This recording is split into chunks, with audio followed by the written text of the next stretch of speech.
Saudara-saudari sekalian yang terkasih dan dikasihi oleh Tuhan. Advent adalah menanti. Ada banyak pertanyaan retoris yang penting untuk kita cermati. Mengapa menanti?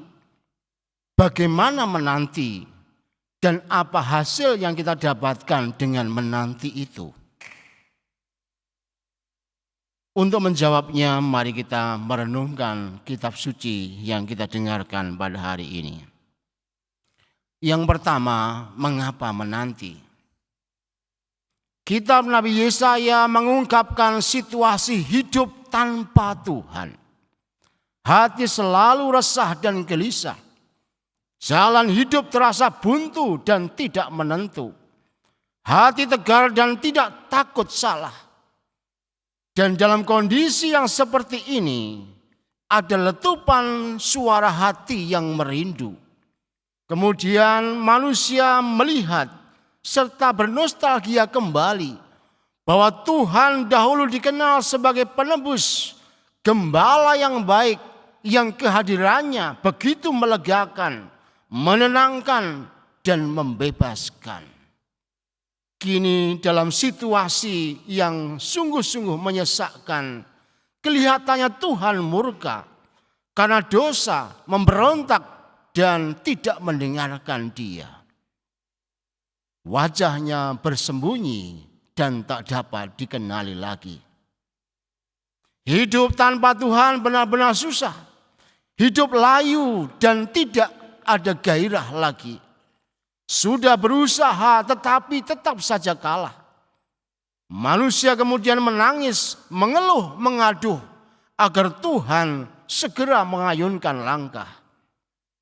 Dan yang menariknya adalah meski manusia benar-benar merasa salah, tetapi manusia masih percaya Tuhan bahwa Ia akan menolong dan menguatkan yang lemah.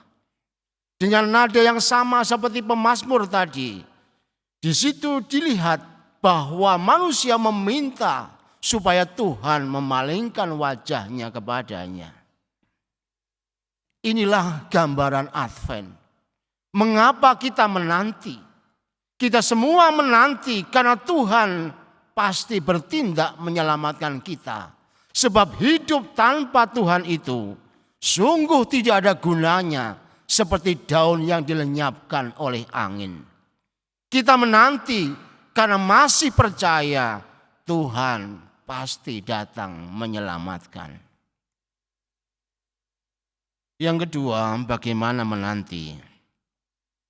Yesus memberi janji sekaligus solusi agar hidup bersemi kembali.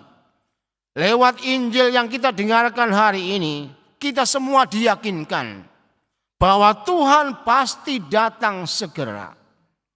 Hanya saja kapan Ia datang tidak ada yang tahu. Yang diminta dari kita hanya berjaga-jaga.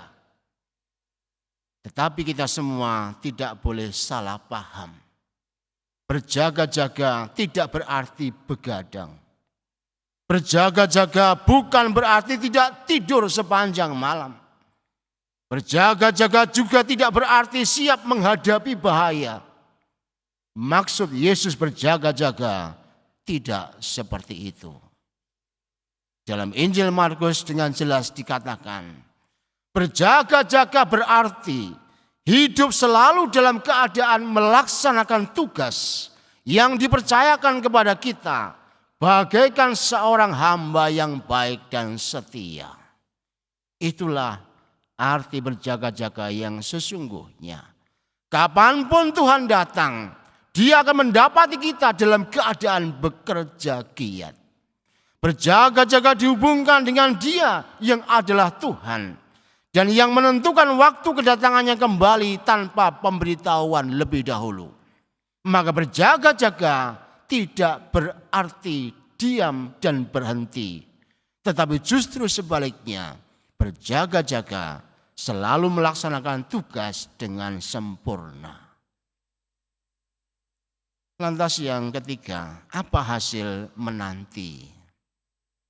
Santa Teresa dari Kalkuta pernah berkata demikian, Allah tidak memanggil kita untuk menjadi orang yang sangat berhasil, tetapi Allah memanggil kita untuk menjadi setia. Rasul Paulus menegaskan lagi, derita yang kita alami di dunia ini tidak sebanding dengan anugerah yang akan Tuhan limpahkan kelak ketika Ia datang. Oleh karena itu, kesetiaan untuk terus berjalan di jalan Tuhan dan taat pada kehendak ilahi akan menjamin kita semua memperoleh kemuliaan yang sungguh tak terkatakan indahnya. Namun harus kita sadari, menjadi setia menuntut kesabaran. Dan kita ini adalah orang-orang yang paling sukar untuk bersabar. Khususnya ketika kita ingin segera membuat perubahan, manakala itu tidak terjadi, kita sudah kehilangan kesabaran. Kita sulit untuk menerima kenyataan bahwa bersabar itu suatu proses seumur hidup. Seringkali yang terdengar adalah, mana mungkin Romo bisa bertahan kalau hidupku seperti ini terus.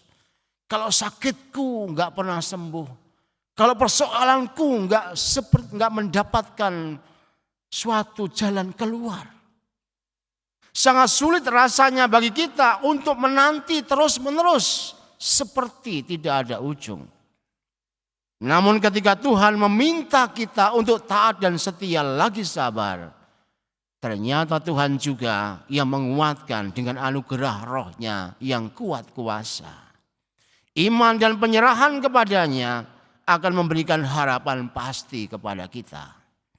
Dengan demikian, di awal Advent yang istimewa ini, kita semua diundang untuk menyentuh hasrat-hasrat sepanjang hidup. Merayakan pengharapan-pengharapan yang terpenuhi dan hidup dengan janji Allah dalam hati kita.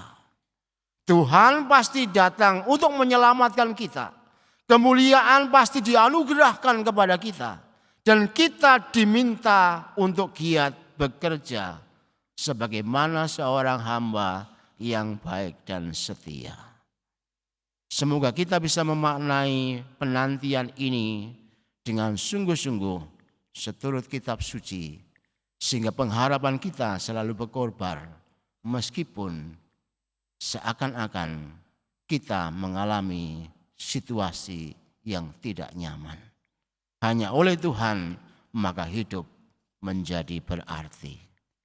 Tuhan memberkati.